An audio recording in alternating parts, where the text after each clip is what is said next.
ഓം നമോ നാരായണായ. എല്ലാവർക്കും നമ്മുടെ ചാനലിലേക്ക് സ്വാഗതം. ഒരുപാട് വീടുകളിൽ വിട്ടുമാറാത്ത അശാന്തിയും സാമ്പത്തിക ബുദ്ധിമുട്ടുകളും നിത്യസംഭവമായിരിക്കും. എത്രയൊക്കെ വഴിപാടുകളും പൂജകളും ചെയ്തിട്ടും ഇതിനൊരു ശമനം ലഭിക്കുന്നില്ല എന്ന് പരാതിപ്പെടുന്നവരാണ് പലരും.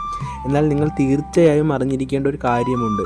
നിങ്ങളുടെ വീട്ടിലെ ഐശ്വര്യം ചോർത്തിക്കളയുന്നത് മറ്റെവിടെയോ ഉള്ള വലിയ ദോഷങ്ങളല്ല, മറിച്ച് വീടിനുള്ളിൽ നിങ്ങൾ അലക്ഷ്യമായി അഴിച്ചു വയ്ക്കുന്ന ആ ചെരുപ്പുകളാണ്.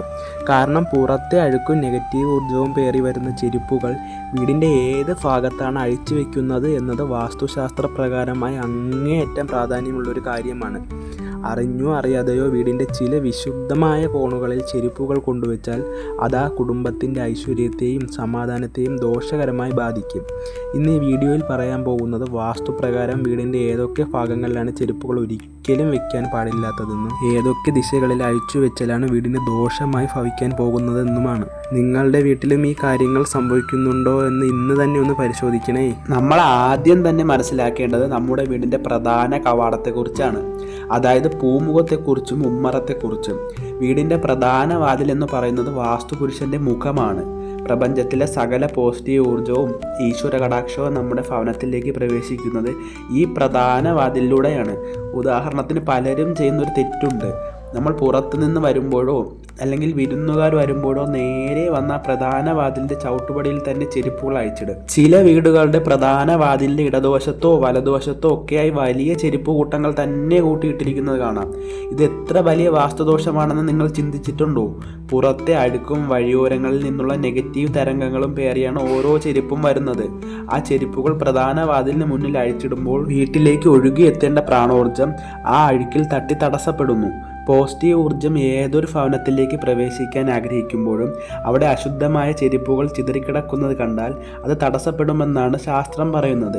അതിനാൽ നിങ്ങളുടെ പ്രധാന വാതിലിന് അഭിമുഖമായിട്ടോ വാതിലിന് തൊട്ടുരുമിയോ ഒരു കാരണവശാലും ചെരുപ്പുകൾ അഴിച്ചു വെക്കരുത്.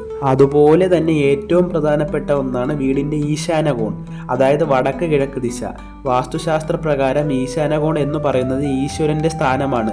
പ്രപഞ്ചത്തിലെ ഏറ്റവും ശുദ്ധമായ ദൈവിക ഊർജം കുടികൊള്ളുന്ന ഭാഗമാണിത്. ഉദാഹരണത്തിന് ചില വീടുകളിൽ ചെന്നാൽ കാണാം, വീടിൻ്റെ മുൻവശത്ത് വടക്ക് കിഴക്ക് ഭാഗത്തായി ഒരു ഭംഗിയുള്ള ഷൂറാക്ക് വാങ്ങി വെച്ചിട്ടുണ്ടാകും. അല്ലെങ്കിൽ മുറ്റത്ത് നിന്ന് കയറി വരുന്ന ആ വരാന്തയുടെ കോണിൽ ചെരുപ്പുകൾ ഊരിയിടും. ഇത് ഒട്ടും ഗുണകരമല്ലാത്ത ഒരു കാര്യമാണ്. ഈശാന കോണിൽ ചെരുപ്പ് വെക്കുക എന്ന് പറഞ്ഞാൽ ദൈവീക ചൈതന്യത്തെ അപമാനിക്കുന്നതിന് തുല്യമാണ്. ഇവിടെ ചെരുപ്പുകൾ വെച്ചാൽ അത് ആ കുടുംബത്തിൽ ജനിക്കുന്ന കുട്ടികളുടെ പഠനത്തെയും ഏകാഗ്രതയെയും ദോഷകരമായി ബാധിക്കുമെന്നാണ് വിശ്വാസം. കൂടാതെ വീട്ടിലുള്ളവർക്ക് നിരന്തരം മാനസിക സമ്മർദ്ദമോ അസ്വസ്ഥതകളോ ഒക്കെ അനുഭവപ്പെടും. എത്ര പ്രാർത്ഥനകൾ ചെയ്താലും അതിൻ്റെ പൂർണ്ണ ഫലം ലഭിക്കാതെ പോകും. അവിടെ ചെരുപ്പുകളോ റാക്കുകളോ ഒക്കെ ഉണ്ടെങ്കിൽ ദയവായി അത് അവിടെ നിന്ന് മാറ്റാൻ ശ്രദ്ധിക്കണേ. മറ്റൊരു പ്രധാനപ്പെട്ട ഭാഗമാണ് വീടിൻ്റെ ബ്രഹ്മസ്ഥാനം, അതായത് വീടിൻ്റെ മധ്യഭാഗം. വാസ്തു നിയമപ്രകാരം വീടിൻ്റെ മധ്യഭാഗം എപ്പോഴും തുറസായതും ശുദ്ധമായതുമായിരിക്കണം. ഉദാഹരണത്തിന് പലരും ചെയ്യുന്നൊരു കാര്യമുണ്ട്. അതായത് ഈ വലിയ വീടുകളിലൊക്കെ ഹാളിൻ്റെ നടുവിലായി ആളുകൾ നടക്കാൻ ഉപയോഗിക്കുന്ന ഇൻഡോർ ചെരുപ്പുകൾ കൊണ്ടിട്ടിരിക്കുന്നത് കാണാം. TV കണ്ടുകൊണ്ടിരുന്നിട്ട് അവിടെ തന്നെ ഊരിയിട്ടിട്ട് പോകും. ബ്രഹ്മസ്ഥാനത്ത് ചെരുപ്പ് വെക്കുന്നത് വാസ്തുപുരുഷന്റെ നാഭിയിൽ അശുദ്ധി ഉണ്ടാക്കുന്നതിന് സമമാണ്. ഇവിടെ ചെരുപ്പുകളുടെ സാന്നിധ്യം ഉണ്ടായാൽ ചെറിയ കാര്യങ്ങൾക്ക് പോലും വീട്ടിലുള്ളവർ തമ്മിൽ അഭിപ്രായ വ്യത്യാസങ്ങളും തർക്കങ്ങളും ഒക്കെ ഉണ്ടാകും. അതുപോലെ തന്നെ അത്യന്തം ശ്രദ്ധിക്കേണ്ട മറ്റൊരു ഭാഗമാണ് പൂജാമുറിയും പൂജാസ്ഥാനവും. പൂജാമുറിക്കുള്ളിൽ ആരും ചെരുപ്പ് ഉപയോഗിക്കാറില്ല എന്നത് സത്യമാണ്. പക്ഷെ ചില വീടുകളിൽ പ്രായമായവരോ ശാരീരിക ബുദ്ധിമുട്ടുള്ളവരോ വീടിനുള്ളിൽ ചെരുപ്പ് ഉപയോഗിക്കാറുണ്ട്. അവർ പ്രാർത്ഥിക്കാൻ വരുമ്പോൾ ആ പൂജാമുറിക്ക് പടിക്ക് താഴെ വാതിലിന് തൊട്ട് മുന്നിലായി ചെരുപ്പ് അഴിച്ചു വെച്ചിട്ട് ഉള്ളിലേക്ക് കയറുന്നതായി കാണാം. പ്രിയപ്പെട്ടവരെ, പൂജാമുറിയുടെ കവാടം എന്ന് പറയുന്നത് അതീവ പവിത്രതയുള്ള ഒന്നാണ്. പൂജാമുറിയുടെ തൊട്ടു മുന്നിൽ ചെരുപ്പ് അഴിച്ചിടുമ്പോൾ അവിടെ സൃഷ്ടിക്കപ്പെടുന്ന നെഗറ്റീവ് ഊർജം പൂജാമുറിക്കുള്ളിലെ സാത്വിക അന്തരീക്ഷത്തെ പൂർണ്ണമായും തകർക്കും. നിങ്ങളുടെ പ്രാർത്ഥനകൾക്ക് തടസ്സങ്ങളുണ്ടാകും. പൂജാമുറിയുടെ പരിസരത്ത് ഒരു കാരണവശാലും ചെരുപ്പുകൾ അഴിച്ചിടാൻ പാടില്ല. ഇനി അഞ്ചാമതായി നാം ശ്രദ്ധിക്കേണ്ടത് അടുക്കളയും ഭക്ഷണശാലയുമാണ്, അതായത് അന്നപൂർണേശ്വരി ദേവി കുടികൊള്ളുന്ന ഭാഗം. ഉദാഹരണത്തിന് ഇന്നത്തെ കാലത്ത് പലരും പാചകം ചെയ്യുമ്പോൾ കാലിൽ അഴുക്ക് പറ്റാതിരിക്കാനും വെള്ളത്തിൽ തെറ്റി വീഴാതിരിക്കാനും ഒക്കെ അവിടെ മാത്രമായി ഉപയോഗിക്കാൻ ഒരു പ്രത്യേക സ്ലിപ്പർ വാങ്ങി വയ്ക്കും. എന്നിട്ട് അത് അടുക്കളയുടെ മൂലയിലോ വർക്ക് ഏരിയയിലോ ഒക്കെ അഴിച്ചിടും. എന്നാൽ വാസ്തുശാസ്ത്ര പ്രകാരമായി അടുക്കളയ്ക്കുള്ളിൽ ചെരുപ്പ് ധരിച്ച് പ്രവേശിക്കുന്നത് ദോഷകരമാണ്. ഭക്ഷണം പാകം ചെയ്യുന്ന സ്ഥാനത്ത് ചെരുപ്പ് ഉപയോഗിച്ചാൽ അത് അന്നപൂർണേശ്വരി ദേവിയോടുള്ള അനാദരവാണ്. അത് കുടുംബത്തിൽ ഐശ്വര്യക്കുറവുണ്ടാക്കും. വീട്ടിൽ എത്ര സമ്പാദ്യം ഉണ്ടായാലും സാമ്പത്തികമായി എന്നും ബുദ്ധിമുട്ടുകൾ അനുഭവപ്പെടാൻ ഇത് കാരണമാകും. ഭക്ഷണമേശയുടെ അരികിലോ അടുക്കളയിലോ ഒക്കെ ചെരുപ്പുകൾ ഇടരുത്. മറ്റൊരു പ്രധാനപ്പെട്ട കാര്യം കിടപ്പുമുറികളെ കുറിച്ചാണ്. പ്രത്യേകിച്ച് പ്രധാന കിടപ്പുമുറി അഥവാ മാസ്റ്റർ ബെഡ്റൂം. ഉദാഹരണത്തിന് നമ്മൾ പുറത്തു പോയിട്ട് വന്ന് ക്ഷീണിച്ച് ബെഡ്റൂമിലേക്ക് കയറി. എന്നിട്ട് ആ കട്ടിലിൻ്റെ അടിയിലേക്ക് ഒരൊറ്റ തട്ടാണ് ഈ ചെരുപ്പുകൾ. അത് അവിടെ തന്നെ കിടക്കും. പലർക്കും ഈ ശീലമുണ്ട്. ഇത് ഒഴിവാക്കേണ്ട ഒരു ശീലമാണ്. കട്ടിലിനടിയിൽ ചെരുപ്പ് വെച്ച് ഉറങ്ങുമ്പോൾ രാത്രി മുഴുവൻ ആ ചെരുപ്പിൽ നിന്നുള്ള നെഗറ്റീവ് ഊർജ്ജം നമ്മുടെ ശരീരത്തിലേക്ക് പ്രസരിക്കുന്നു. ഇത് നിദ്ര ഭംഗപ്പെടാനും അസ്വസ്ഥജനകമായ സ്വപ്നങ്ങൾ കാണാനും കാരണമാകുന്നു. ദമ്പതികൾ തമ്മിൽ അനാവശ്യമായ സംശയങ്ങളും തർക്കങ്ങളും അകൽച്ചയും ഉണ്ടാക്കാൻ കട്ടിലിനടിയിലെ ഈ ചെരുപ്പിൻ്റെ സാന്നിധ്യം ഇടയാക്കും. അതിനാൽ കിടപ്പുമുറിക്കുള്ളിൽ, പ്രത്യേകിച്ച് കട്ടിലിനടിയിൽ ഒരു കാരണവശാലും ചെരുപ്പുകൾ വെക്കരുത്. അതുപോലെ തന്നെ വീടിൻ്റെ വടക്ക് ദിശയും കിഴക്ക് ദിശയും അത്യന്തം പവിത്രമാണ്. വടക്ക് ദിശ എന്ന് പറയുന്നത് ധനകാരകനായ കുബേരൻ്റെ സ്ഥാനമാണ്. കിഴക്ക് ദിശ എന്നത് ഇന്ദ്രൻ്റെയും പ്രകാശത്തിൻ്റെയും സൂര്യദേവൻ്റെയും സ്ഥാനമാണ്.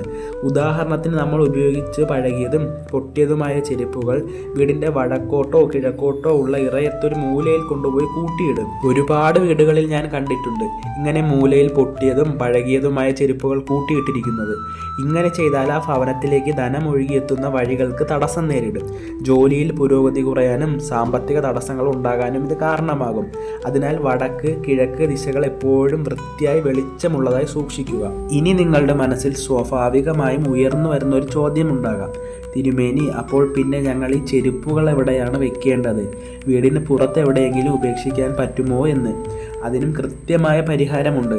വീടിൻ്റെ തെക്ക് പടിഞ്ഞാറ് അല്ലെങ്കിൽ തെക്കു പടിഞ്ഞാറ് എന്നീ സ്ഥാനങ്ങളാണ് ചെരുപ്പുകൾ സൂക്ഷിക്കാൻ ഏറ്റവും അനുയോജ്യമായ സ്ഥാനങ്ങൾ. പുറത്തുനിന്ന് നമ്മൾ കൊണ്ടുവരുന്ന നെഗറ്റീവ് ഊർജ്ജത്തെ വലിച്ചെടുത്ത് നിർവീര്യമാക്കാൻ ഈ ദിശകൾക്ക് പ്രത്യേകമായ ഒരു കഴിവുണ്ട്. എന്നാൽ ഇവിടെ ചെരുപ്പുകൾ വയ്ക്കുമ്പോഴും നിങ്ങൾ ചില കാര്യങ്ങൾ പ്രത്യേകം ശ്രദ്ധിക്കേണ്ടതുണ്ട്. അനുയോജ്യമായ ദിശയിലാണെങ്കിൽ പോലും ചെരുപ്പുകൾ വെറുതെ വലിച്ചെറിയുകയല്ല വേണ്ടത്. പുറത്ത് കാണാത്ത രീതിയിൽ വാതിലുകളുള്ള അടച്ചു വയ്ക്കാവുന്ന തടിയിലോ മറ്റോ തീർത്ത ചെരുപ്പ് റാക്കുകൾ വാങ്ങണം. ഇവ സൂക്ഷിക്കാൻ തുറന്ന റാക്കുകളിൽ വെച്ചാൽ അതിൽ നിന്ന് ദോഷകരമായ തരംഗങ്ങൾ വീടിൻ്റെ അന്തരീക്ഷത്തിലേക്ക് പ്രവഹിക്കാൻ സാധ്യതയുണ്ട്. അതുകൊണ്ട് റാക്കുകൾ എപ്പോഴും അടച്ചു തന്നെ വെക്കാനും വൃത്തിയായി സൂക്ഷിക്കാനും ശ്രദ്ധിക്കണം. കൂടാതെ പലരുടെയും ഒരു ശീലമാണ് പൊട്ടിയതും പിഞ്ഞിയതുമായ പഴയ ചെരുപ്പുകൾ എപ്പോഴെങ്കിലും ഉപകാരപ്പെട്ടാലോ എന്ന് കരുതി കൂട്ടിയിടുന്നത്. വാസ്തുപ്രകാരം ഇത് വലിയൊരു ദോഷമാണ്. ഉപയോഗശൂന്യമായ അല്ലെങ്കിൽ കേടുവന്ന വസ്തുക്കൾ വീട്ടിൽ സൂക്ഷിക്കുന്നത് ദാരിദ്ര്യത്തെയും നെഗറ്റീവ് ഊർജ്ജത്തെയും ക്ഷണിച്ചു വരുത്തും. അത്തരം ചെരുപ്പുകൾ ഒട്ടും മടികൂടാതെ ഇന്ന് തന്നെ ഒഴിവാക്കണേ.